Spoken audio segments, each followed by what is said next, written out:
are you? A platypus? Perry the platypus? Spoiler alert, if you haven't played Arlecchino's story quest, come back after you've played it. A crimson moon?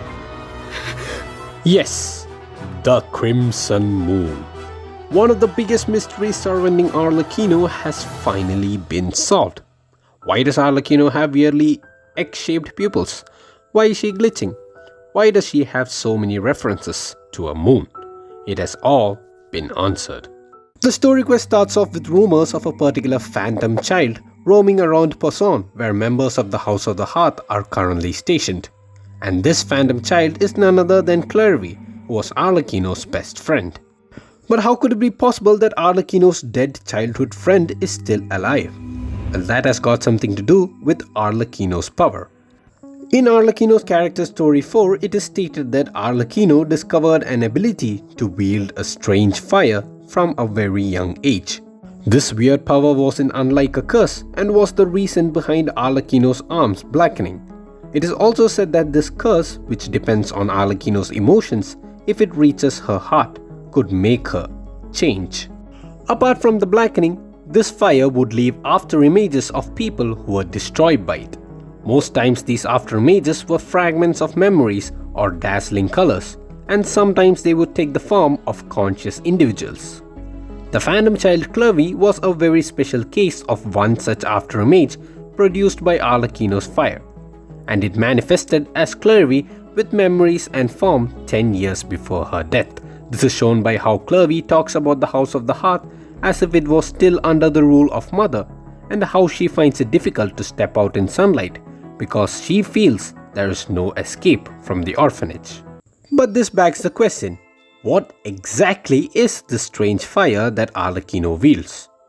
From Arlecchino's gameplay, we know that her pyro attacks have very distinct color, leaning more towards the color of blood than fire. And from her talent descriptions, we know that this particular power is called the Bale Moon Blood Fire. This is confirmed in Arlecchino's vision story, which says that the ancient Bale Moon Blood Fire burns within her, and that this was Arlecchino's first source of power. Apart from this, Arlecchino has two more sources of power. Number one is the Pyro Vision which she received shortly after Clervy's death. And number 2 is the Pyro Delusion gifted to her by the Tsaritsa as a proof of royal favor and a badge of honor. From the story quest, we also get a massive revelation from Arlecchino herself regarding her native homeland.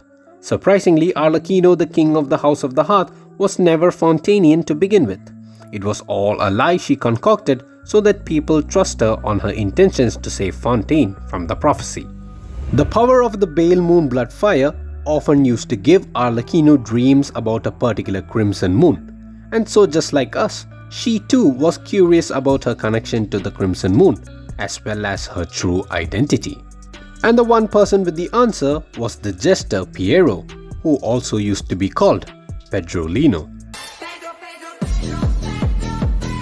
Piero tells Arlecchino, "I once served the final dynasty of an ancient underground kingdom.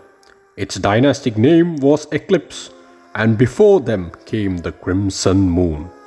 As for the secrets from before your birth, I suggest you purchase a book named Cleobranto Innamorato." So according to Piero, the truth behind Arlecchino's past lies in the book Cleobranto Innamorato, also known as Perrin Harry. At this point, this book has become more important than before Sun and Moon. So now coming to Perrin Harry, the most important question to be asked is, does this mean that Arlecchino is actually Perrin Harry? Arlecchino's real name Peruer starts just like Perrin Harry, and in Chinese the way Peruer is pronounced sounds quite similar to Perrin Harry. But Piero also states that although the key details are accurate, the circumstances depicted in Perrin Harry are somewhat misleading. This could probably mean that while the general setting of Perrin Harry revolving Kandria, the Crimson Moon Dynasty, the Eclipse Dynasty and the Orphanage of the Hearth are accurate, maybe the story regarding Perrin Harry, Angelica and Cleobrant never really happened, at least according to Piero's knowledge. Maybe this was just the writer's attempt at bringing life to his book. Anyways, from Arlecchino's voice line more about Arlecchino number 5, it is said that Piero was surprised that the Crimson Moon bloodline hadn't gone extinct, and that in a strange twist of fate, the House of the Hearth had ended up in the hands of an orphan of the lineage once again. This means that the House of the Hearth did actually originate in Kandria, and that just like how it was under the rule of a Crimson Moon descendant back then, so is it now under the control of Arlecchino, who is of the same bloodline. Now if you take a look at the description of the Crimson Moon semblance, it states that few people survived the destruction of their kind, hiding in the shadows where the sun did not shine, longing for the Crimson Moon to decree their desire for vengeance be repaid. This kind of tells us that there were, or still are, survivors of the Crimson Moon dynasty present, and Arlecchino might as well be one of them. The weapons lore also tells us that the name of the Crimson Moon has long since faded, and that only the epithet Bale Moon remains now. The description of the weekly boss fight at the Nave states that someday the Hearthfire's faint radiance shall burn the old world away, incinerating the final scion of the Bale Moon as well. This actually gives us confirmation that while there could have been other survivors, Arlecchino could possibly be the last and final scion, or the descendant of the Crimson Moon. This could also mean that Arlecchino's weirdly egg-shaped pupils could be a feature common to all descendants of the Crimson Moon, just like how descendants of the Eclipse dynasty have all primogem-shaped pupils. I couldn't help but notice a very familiar phrase in the description we just read: burn the old world away. This phrase was actually first heard in the description of the Shivada Jade Gemstone, which is speculated to be a conversation between the Tsaritsa and Piero. Since you could endure my bitter cold, you must have the desire to burn. Then burn away the old world for me.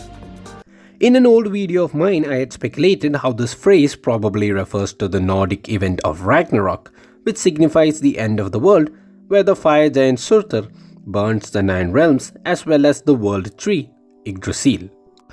This is further supported by the scene in the Harbinger trailer where Dottore stands before a burning Irminsul. And apparently this scene was confirmed in an interview of Genshin's story writer to be a glimpse of a future event that would happen or take place in the story later. Now in Arlecchino's story quest, we were also introduced to the FATUI's latest plan called Project Stuja. Stuja, which means extreme winter, is actually Genshin's version of the Nordic event Fimbulvetter, which is described as the harsh winter which precedes Ragnarok, or the end of the world. This indeed confirms that the FATUI's ultimate goal is to cause Ragnarok, and thus burn the old world away. But how exactly will the FATUI do that? The answer is Arlecchino. Towards the end of Arlecchino's story quest, she kills 2 of the Hearth's members by making them swallow her flames. Although this technically doesn't kill them, it erases their memories of their life in the orphanage, allowing them to lead new lives. So basically it seems like Arlecchino's flames have got the power to erase information from living entities. So could it be that Arlecchino's flames might have the power to do the same with another entity? An entity which contains all the information in Teyvat. An entity which contains all the information of the old world. An entity that is the Irminsul. The FATUI's plan of Ragnarok could be to burn the Irminsul, thereby erasing all the information it contains, hypothetically destroying the old world and paving the way for a new one, just like what Arlecchino did to her children in her story quest. And the power which the FATUI requires to accomplish this task is the power of the Crimson Moon, the Bale Moon Bloodfire, which means that the person who will be burning the Irminsul is not actually Dottore, but the last descendant of the Crimson Moon dynasty, Arlecchino.